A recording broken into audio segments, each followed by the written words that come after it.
are really our two kind of pioneers of the South American wine industry as female winemakers. Did either of you know the other? So this is Susana Lobau. She was the first female winemaker in South America, and that was in 1981, in Argentina, sorry. And then Maria Luis Marin actually was a winemaker before her in 1973, but found it so impossible to work as a professional winemaker at the time that she moved to the fruit company, producing blueberries and lots of different fruits, and then came back in the 90s. So it was a very male-dominated industry until we really kind of get into the 90s, and very much spearheaded by these two women. Today we see an extraordinary number of women in winemaking roles, also notably in the laboratories as well, and we see them in the field and significantly as sommeliers. So in South America we in fact have two of the best sommeliers of the Americas have been crowned, the only two from South America, and they're both women. So Valeria Gamper here and then Paz Ellingson. And today in Chile, for example, a third of both winemakers are female. So significant kind of leaps from where we were 20 years ago. And so I do think it is an important kind of topic to cover, and we can explore some of the incredible wines that these women are making. So we're going to start in Argentina, in Mendoza. We're starting with one of the wines of Mariana Onofri. But just to put into context, Mendoza, which I'm sure we're all familiar with, this really is the heartland of Argentine wine. So over 70% of the production is here in Mendoza. We're going to explore quite diverse regions throughout the day in some of the different masterclasses, so I think you can make it. And I think Condor did an excellent job of getting a really nice spread of wines from South America, but also throughout Mendoza. And so this Mariana Onofri, what I love about her, she's a sommelier who has kind of become a winemaker later in life. And what I love about her is that she's in particular championing a wine region up here in eastern Mendoza, La Valle. Has anyone heard of La Valle before? Apart from if you perhaps stock some of her wines. It is a significant wine region. We've got over 12,000 hectares.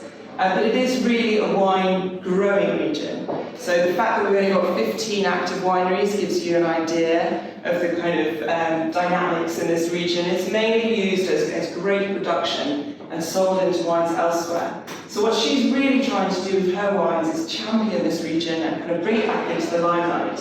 Locally, we know it as the Sahara of Mendoza, because you do get these incredible sand dunes, and it is a really kind of otherworldly landscape to go to. But when you make it down to the irrigated wine regions, it doesn't look much like a desert at all.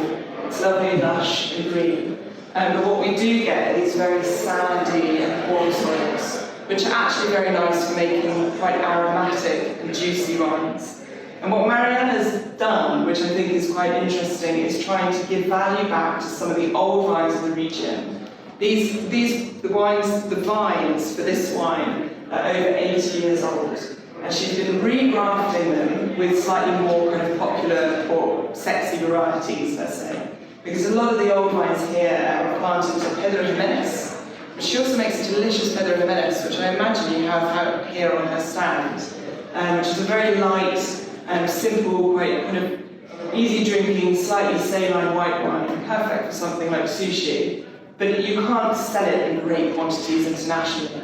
And so actually what she's been doing is grafting interesting varieties like Garnacha and Monastrell and Movedre onto these old vines and really kind of bringing new life to this wine region. So here is our first wine. Please feel free to start tasting. Garnacha are very much made in a modern, fresh style. So here this is with carbonic maceration in order to really give us a nice, juicy, easy drinking wine. This is a wine that I like to drink a lot in the summer in Mendoza and chilled, nice and chilled.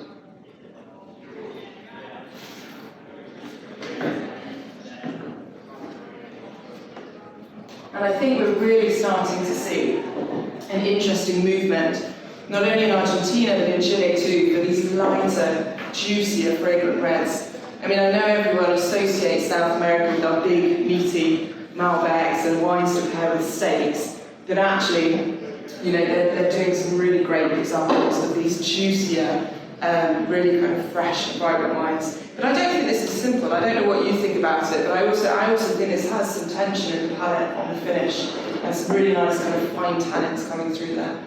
Does anyone have any thoughts or comments on the wine before we move on? Do you like it? Do you dislike it? Could you make some more comments on the carbonic maceration process? Yeah, is everyone familiar with carbonic maceration as a concept? It's where we have our maceration within the grape, intracellular maceration. So we get that much kind of fruitier style, less extraction of tannin, typically lower in alcohol, and really kind of gives us those fresh, bright fruit fragrances. Typically we know it for Beaujolais Nouveau, but a lot of wine producers across the board will use partial carbonic maceration to just bring lightness and freshness to the wine. Even in Burgundy, it's very commonly used at the moment for some of the top kind of Pinot Noirs, having that percentage of carbonic maceration. And I think in the face of climate change, we're seeing that a lot being used, not only in Burgundy and other regions, but in South America too. You know, it lowers your alcohol, it brings you that fresher fruit, and it's quite a nice tool to use in slightly warmer years. And especially in this region, you know, the desert, the Sahara of Mendoza, it's quite a nice kind of technique to use and get those fragrant, juicy wines with reasonably, you know, moderate to lower alcohol, rather than big kind of bold jammy wines, which are very easy to make in that region. Thank you. Okay, fabulous. So from Mariana Onofri, who also has some lovely wines from the Yucca Valley as well. So she's got, you know, her foot in both this kind of La Valle region and then also the Yucca Valley and Los Chacayes. So worth kind of exploring her wines. Now we're going to move on to our second wine, also in that kind of light red genre and category, Pinot Noir. So I love what's been happening in Chile with Pinot Noir in recent years, and I think we've got this huge kind of leap in quality in the last 15 years or so. In the 90s, we started to see a real update of the genetic material, the vine and clones that were being planted, and really kind of focusing in, zoning in on what clones worked in specific places. Previously, we had a lot of actual sparkling wine Pinot Noir clones planted, and so really, we've seen a big kind of shift in the clonal material and the genetic material that we have, which does make a significant impact. And we've also seen a big emphasis on looking at which regions are best suited for Pinot Noir, with a big kind of transition towards the coast, further south as well, for those cooler climates. And we have Pinot Noir stretching all the way from our regions up here in the Atacama, all the way down to the southernmost in the lakes and the rivers region. So we have over 4,000 hectares of Pinot Noir in Chile, so quite a significant amount. And it's also important for sparkling wine as well. So worth kind of hunting down, and they always offer excellent value. And I think the one that we're going to be tasting today, I don't have the prices, but I'm sure that you have access to the prices in your booklet. But I know that this one is quite excellent value. And this here is made and by obviously another female winemaker our topic of today, Eloisa. And she's been the head winemaker for this winery since pretty much its very beginning, in 2002. Her second winemaker is also female, so very kind of female-centric production. And this here is their Reserva Pinot, which comes from several different vineyards throughout the Central Valley of Chile. The Central Valley basically being a large area covering anywhere in the main regions of Chile. So the Central Valley runs here basically from Santiago down to Maule. And so it's a huge area, but this I think gives us a little snapshot of a kind of general appraisal of what kind of Chilean Pinot Noir can offer us. And it's really fun if you do your more kind of single vineyard traveling through Pinot Noir in Chile. I actually think it gives you a really great opportunity to visit some of the different regions and see the different regional expressions. But here we've got a really nice rounded expression of Chilean Pinot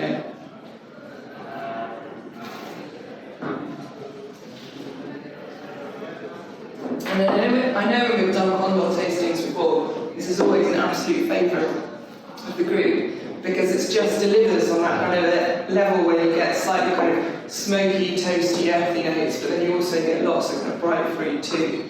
So really classic, excellent quality Pinot Noir that gives you that level of complexity from this oak aging, but also plenty of bright fruit. Has anyone tried this Pinot before? Yes. Do you stock it? How does it go? Really, really well. At the price point. Yeah. For that quality. I don't think you get that from many other. I don't think you can get that quality from elsewhere in the world. Chile's just got such an advantage climatically of having both sunshine and those cooling influences, and the scale, which when we're talking at this price point is really important. Having the scale to be able to make wines of that quality at that price. It does over-deliver, I agree. I'm glad it goes well. Super. Any thoughts about kind of Chilean Pinot Noir or questions before we move on to our next wine? Because we're going to now move to much kind of bolder expressions.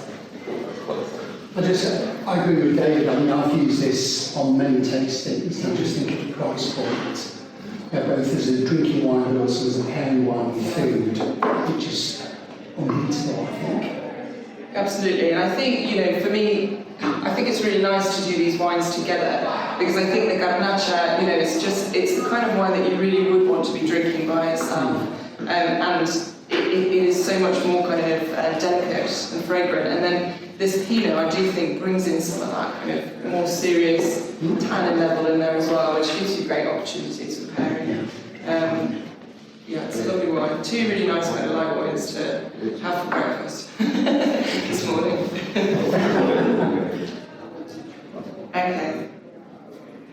Alright, so I want to know how many volcanoes are in Chile. Does anyone know? 3. No, go on. Higher. Are we talking much higher? Are we talking active and extinct? And okay, well, I have 2 figures. Then, so I have 1 figure for active and 1 for or including extinct. I'd probably say like 10 active and 25 extinct. Alright, are you ready to blow your mind? Over 2,000 volcanoes in Chile, and 500 of which are active. So we are very much in the ring of fire, the famous ring of fire. And volcanoes have a huge part to play in Chile's history and also tragedy, but also very much in its kind of wine geology, and they are super interesting for soils. Specifically, and they really impact the character of a lot of Chile's wine. So it's that concept, the Volcanos of Chile, which is behind this brand, Volcanes de Chile. And this brand was created for the winemaker, Pilar and Diaz, so another female winemaker, and it's a project which is quite interesting because it is specifically focused on this concept of exploring the different volcanic soils and regions of Chile. Has anyone been to Chile? No, okay, well you need to add it to your bucket list. It is one of the most beautiful countries in the world to visit, I think. And you're constantly, when you're, especially in the south, but also in the north, you constantly have these volcanoes on the horizon. And because we've got so many active ones as well, you often will see some that are slightly wisping, smoking. None of them at the moment are at great risk of exploding. However, we did have several years where people couldn't fly in southern Chile because of the ash from one in particular. The one that there's a huge volcanic area in Malbec, which if that explodes is a very big problem, and it is active. But this is the one that is impacting in particular the soils here. So we're really looking with this next wine, very much looking at the kind of volcanic expressions of Malbec. Malbec is it is the biggest wine region, the most important wine region of Chile in terms of plantation. And it is also really significant in terms of history, because we're very far south towards the port of Concepcion, and this is really where the wine industry kind of took foot and grew historically in the 1600s, 1700s and 1800s. It's not until the 1900s that things really started shifting a bit further north to Maipo, Conchagua, those regions further of the Andes. Until then, it was very much Maule and Itata that were the heartland of Chilean wine. So a really important wine region, lots of old vines, but also lots of new vines and excitement looking for these different volcanic soils in particular. So here we have a beautiful blend. This is named after one of the volcanoes of Chile. I think Parinacota is like the third biggest or tallest, a significant volcano, and they're all named after the volcanoes or some volcanic activity. And this one here we have 70% Syrah, 30% Carignan.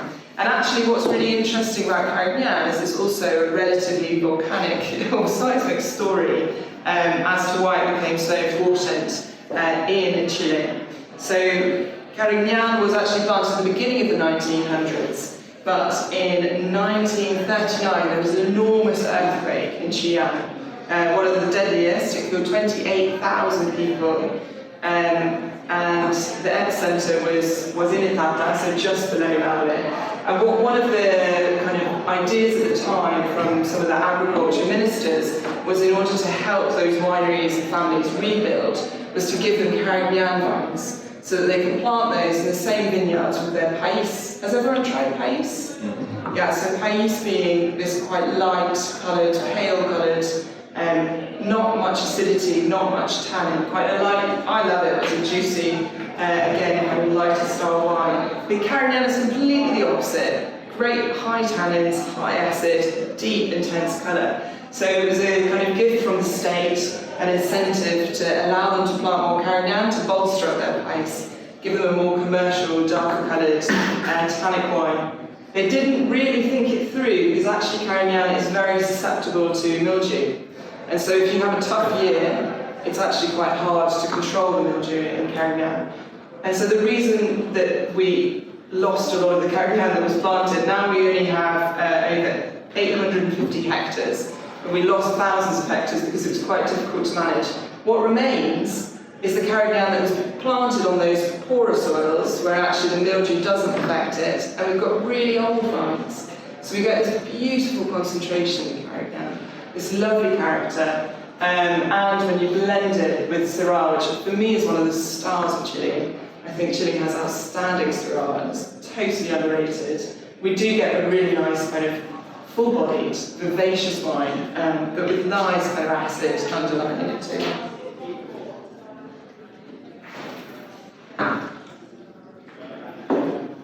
Are you all familiar with this wine? No. What do you think is your first impression of trying it?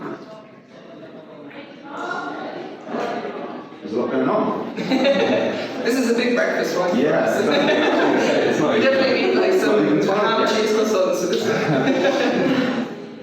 It's interesting that, yeah, they have old wine Carignan, because obviously Carignan, if you leave it to do what it wants, it's Very productive. very productive. So, In Chile they call it the cargadora, the really heavy laden one, because new vines of Carignan are incredibly productive, but when you get down to these old vines, they drop down in yield significantly and you get a lot more of that concentration to them. I think this is nice because it's got that slightly kind of chewier texture, it's got tannin there, but it's got really bright fruit as well. Chile never lacks fruit. That's because we've got such incredible sunshine, which always gives you this real brightness and juiciness of fruit.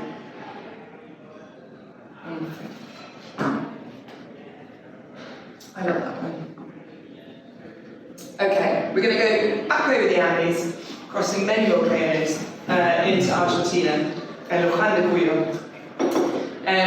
Casarena Winery, which is the last two wines that we're going to be tasting, I think is a really fascinating project because while a lot of Argentina's wineries have really started focusing on the Uco Valley, which is very cool and has a lot of appeal, Casarena's gone, no, we're going to focus on what really is the heartland, the mecca of Malbec, Luján de Cuyo. And it was Luján de Cuyo, which is, here's Mendoza City, and it's just off the map. We've got Maipo here, and it was Maipo and Luján, which were really the wine regions that put Argentina on the map for high quality. And in Lujan, what we have is we also have the foothills, the incredible foothills of the Andes, which give us our slightly cooler temperatures, our rockier soils. So in Maipó, we generally expect kind of broader, richer wines. It's a warmer territory. Here in Lujan, we have lots of different microclimates, which are interesting to explore. But the closer you get to the mountains, the higher the altitude. Typically, it's slightly kind of cooler expression. But we do get a huge diversity of soils as well. And so this is what Cabernet has really kind of made it their mission, is to show some of those micro-terroirs and interesting vineyards of Lujan de Cuyo. And through Malbec, because over half of Lujan de Cuyo is planted to Malbec, but also through some different varieties as well. So we're going to try first the Cabernet Franc, which is really one of those kind of emerging heroes of South American wine, but particularly in Argentina too. I think for me it's kind of the yin to yang of Malbec, whereas you've got, you know, a slightly kind of more tannin, bit more acid running through Cabernet Franc, and those kind of greener, more herbal spice notes, whereas Malbec is more flesh and kind of supple fruit.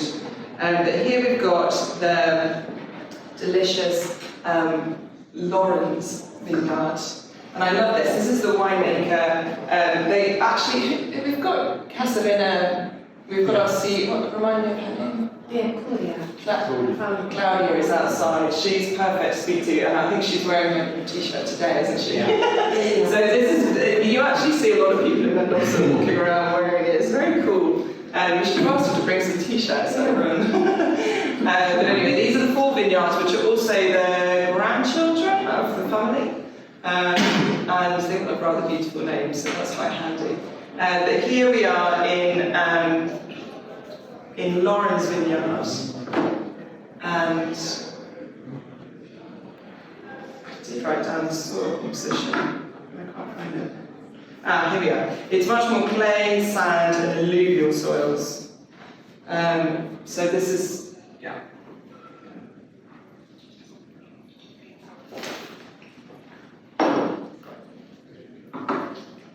Claudia is really the one to go taste with and ask her all about the different kind of nuances of the vineyards. But here I think we get a really nice kind of structured Cabernet Franc, which really kind of reflects that slightly more kind of clay that you get. It gives you a really nice kind of breadth in the palate, typically.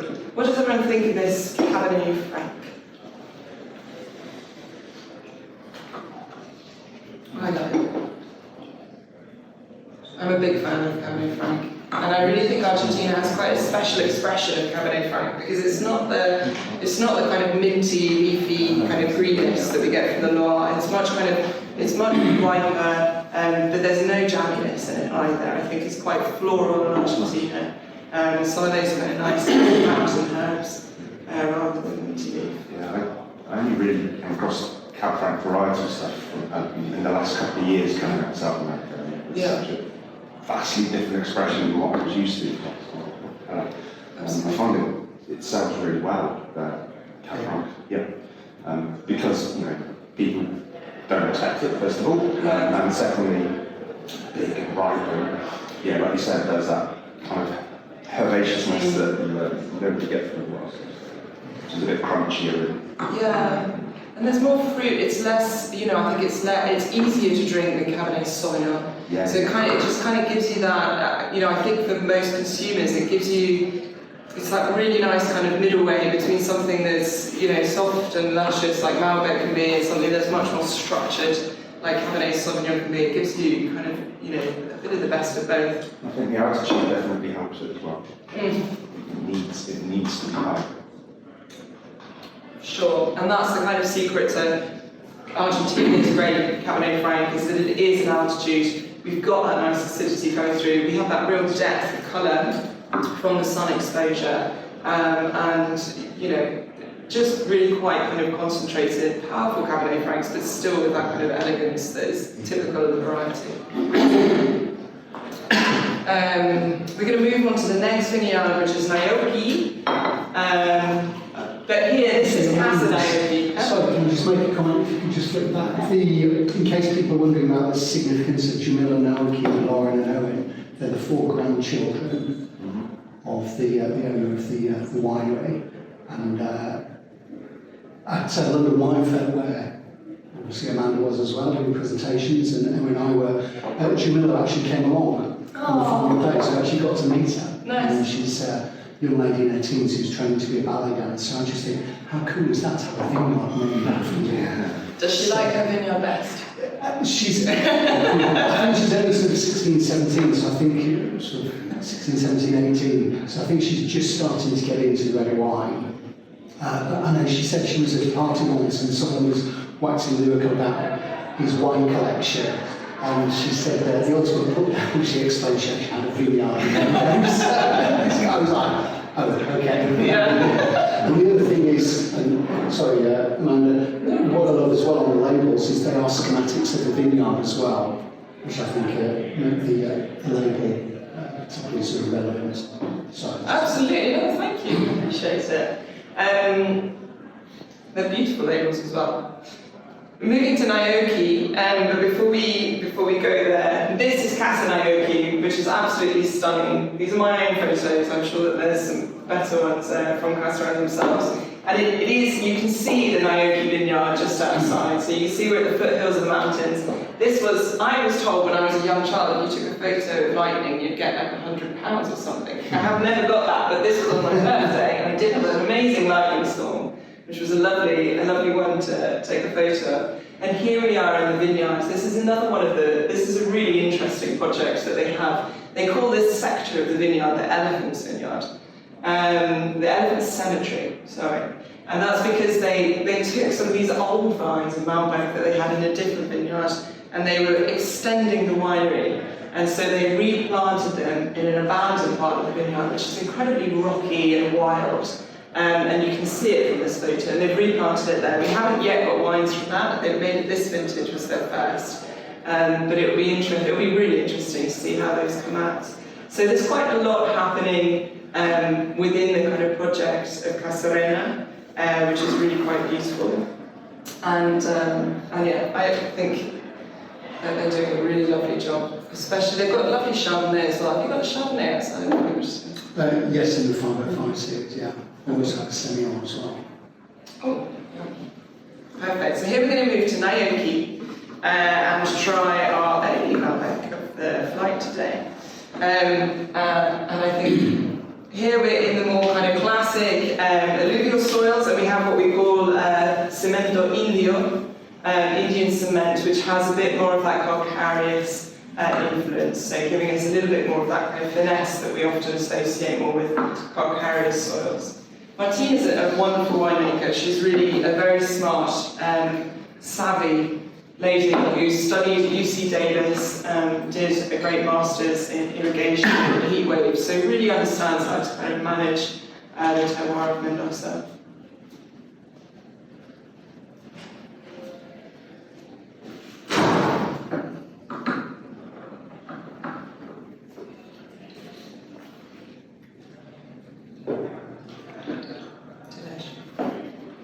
What I love about Volcan Malbec in particular, I think you get really nice kind of red fruits in the expression, and I think you get this lovely kind of savouriness, like black tea notes. For me, I know everyone's very personal with tasting, but I think it's such a sophisticated expression of Argentine Malbec, and I think this is a really beautiful example of it. It's nice to get a Malbec that has some aromatic stuff going on, as opposed to it just being chocolate. It's nice to have something that's really almost floral in what it's doing. Definitely. And I assume that's because it's just a year in oak, so it's just enough for it to have kind of the best of both worlds. And just from trying the other wine from you, it seems to be a classic note from that sort of area.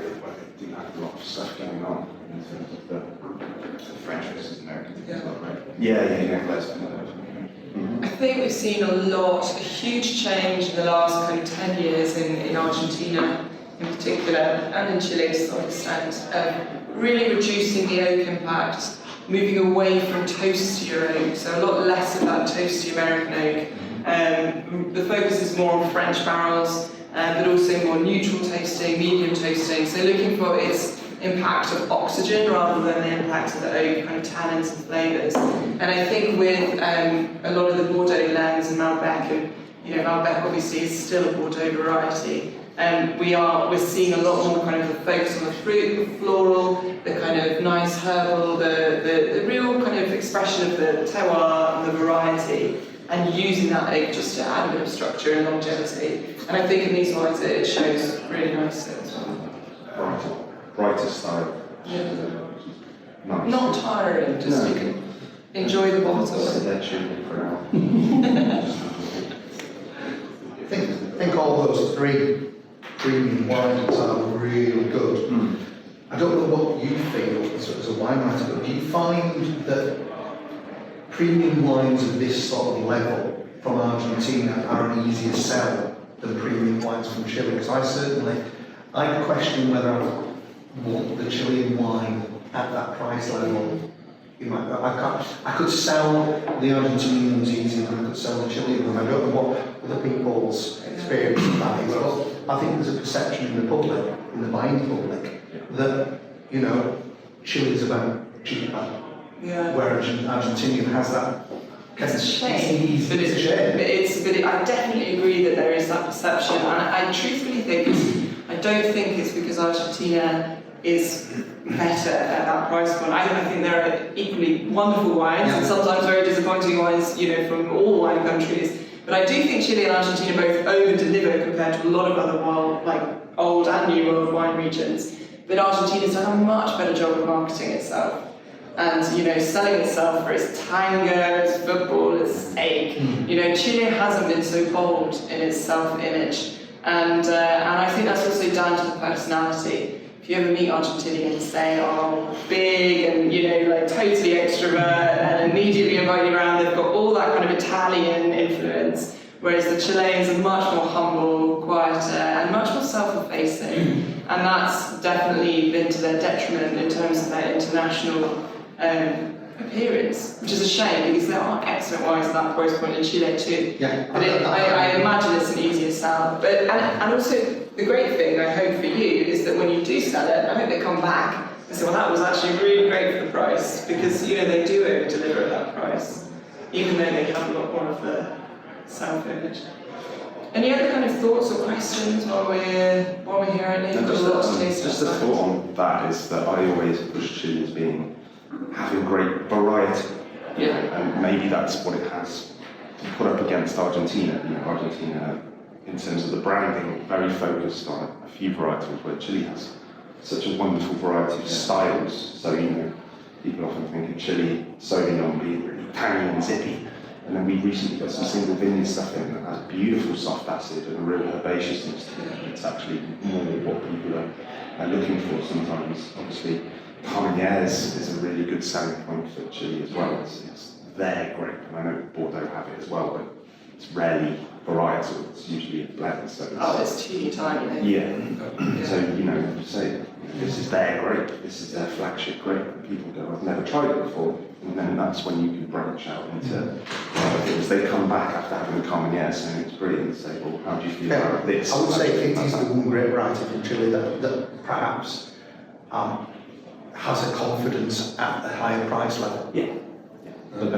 But certainly Argentina, it's easy to sell wines in the late 20s, early 30s, and it is for Chile. The great thing is that people are a lot better, more well-read now, so it is easy. People are, have you got Chilean wines?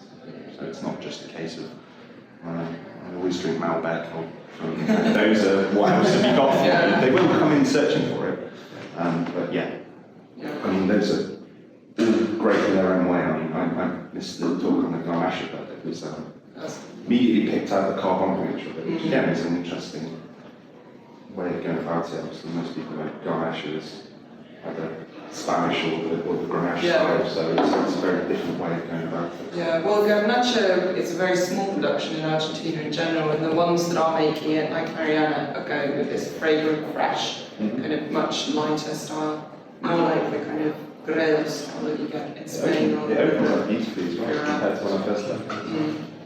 And I think Argentina's benefit as well is Malbec. You know, Chile's flagship biggest grape is actually Cabernet Sauvignon, so they're constantly, fighting with an international market. Whereas Argentina, because of having its Malbec as this emblematic grape, is very much playing on its own field. So Chile does need that extra sell, but then hopefully when people taste it, they go, oh, dang, okay, that's like awesome value. Let me come back and let me try more, because as you said, variety is key for Chile. Yeah. It really is. I think it's a great challenge for, I'm an independent official, but it's a great challenge for us to try and change those conceptions. Being one of an independent official, you always look at it where the supermarkets feel and what they feel to do. And I think certainly Chile, in terms of that higher end, it's still somewhere where it's completely non-existent. So for us as independent shops, when it comes to tastings, and I think it's a real gift for us to try and change that conception. To me, I think it's a very exciting challenge for us to try and imitate. Absolutely. Go forward in that challenge.